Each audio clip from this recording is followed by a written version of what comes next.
Hey guys, it's Crypto Llama here, and today we're going to talk about the future of SPS. Before we get into it though, I wanted to say that this video is that of my own opinion, and the information contained within it should not be considered financial advice nor actual future plans for the multi-token ecosystem of Splinterlands. I am an SPS holder and nothing here is confirmed until it's released officially. It did, however, get me thinking about a few extremely bullish scenarios moving forwards for SPS. So if you hold SPS or you're thinking about purchasing some, you may want to stick around for this, as I believe this video is one of the most important I've ever released, and this information is absolutely crucial for anyone holding or perhaps deciding whether to invest into SPS. With that said, are we about to see some changes to the economy design and how the Splinterlands multi-token ecosystem operates? There have been some strong hints that leads me to believe that there will be. Huge changes may be coming that could fundamentally change how the Splinterlands economy runs,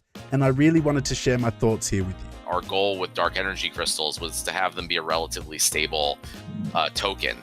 You know, obviously things went a little haywire now with the SPS airdrop, which is fine. It is what it is. But I think as I've studied a lot of algorithmic stable coins more, especially platforms like Terra and their Luna token, which has just been doing fantastically well.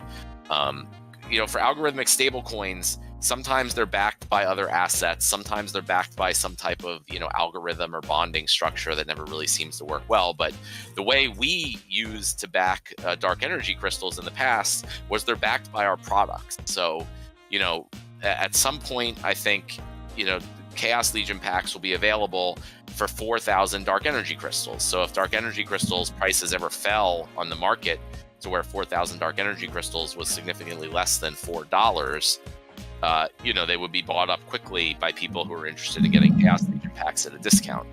So we sort of had a attempt at a stable coin that was backed by actual products that people wanted to buy, which I think is a much more powerful way of actually backing a coin value, and is pretty cool. And I think now that I've, like I said, I've done more research on other platforms and what works and what doesn't, and how we can sort of leverage both our new governance token in SPS with this idea of backing a coin with products.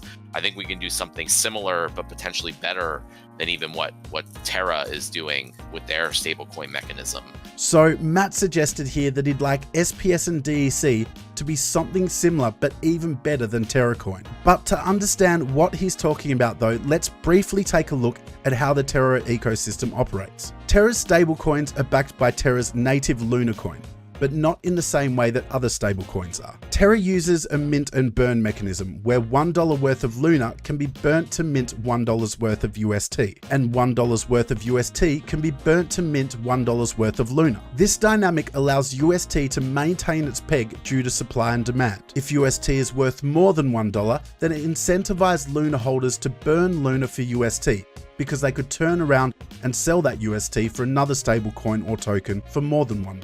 This process ultimately ends up increasing the supply of UST, which then brings the UST value back down to the $1 peg. Inversely, if UST was worth less than $1, then UST holders are incentivized to burn UST to mint Luna, as they're receiving a higher dollar amount of Luna. This of course would decrease the supply of UST, which would cause the price of UST to come back to its peg value, and so on and so forth. But as Matt mentioned, this could work even better in the Splinterlands ecosystem because DEC is backed by actual products, whereas UST is not. If we were to utilize this process in Splinterlands, the DEC demand for purchasing Splinterlands assets and products such as packs would promote the burning of SPS, reducing the supply of SPS and thus making it more scarce and valuable. Therefore, the constant minting of DEC could create a deflationary cycle for SPS's value. If we were indeed required to burn SPS to receive DEC to purchase products within the game, then the price of SPS could grow exponentially.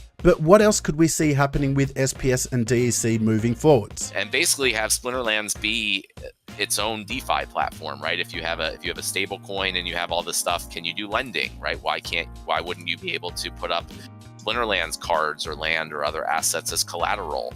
and mint dark energy crystals as a loan. And it's like similar to how MakerDAO and other platforms work. There's all sorts of like crazy, amazing, cool things we can do. But the key is that they're all backed by this game that we've built and the product that people like.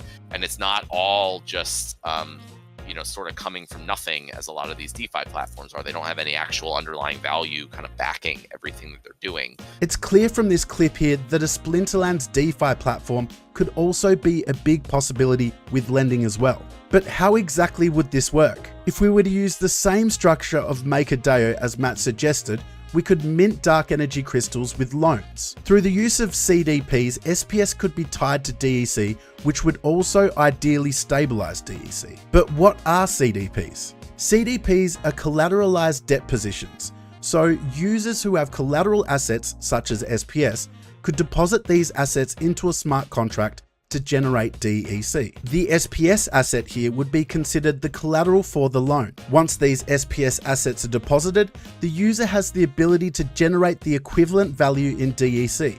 And at that point, they can do whatever they want with the DEC, whether it's purchasing cards, assets, or any other token within the Splinterlands ecosystem. Now, completing a transaction like this would result in a portion of debt being left behind. And although that sounds daunting, this is actually beneficial for SPS. The debt helps to stabilize the value locked within the CDP until it is paid back at a later time in DEC. When the debt is paid, the SPS would then be unlocked and released. Now, if we go back to what we were talking about previously with burning SPS to mint DEC, what would happen here if the debt was not repaid? Well, to equalize the economy, that DEC would then be burned.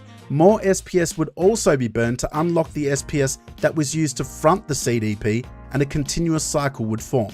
So in turn, this would actually create more scarcity and value for SPS as well. So although this is speculation at this stage, when could these possible changes hit the Splinterverse?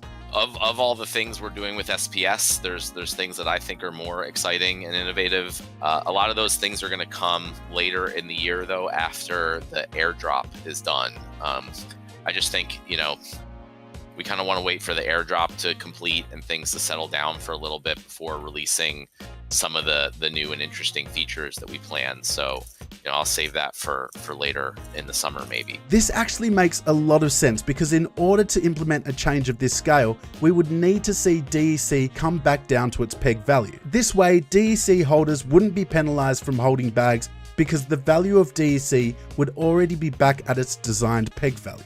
This would offer the best result as there would be no kickback from the community because, as mentioned, DEC would already be back at its peg value anyway. I hope I've got your SPS spidey senses tingling and you're excited as I am about these possible changes. Nothing is out of the realms of possibility, and this is the evolution and scope afforded to us in the crypto space. So thank you for watching my video. If you enjoyed it, please hit the like and subscribe button as that would mean the world to me. But other than that, I will see you on the blockchain.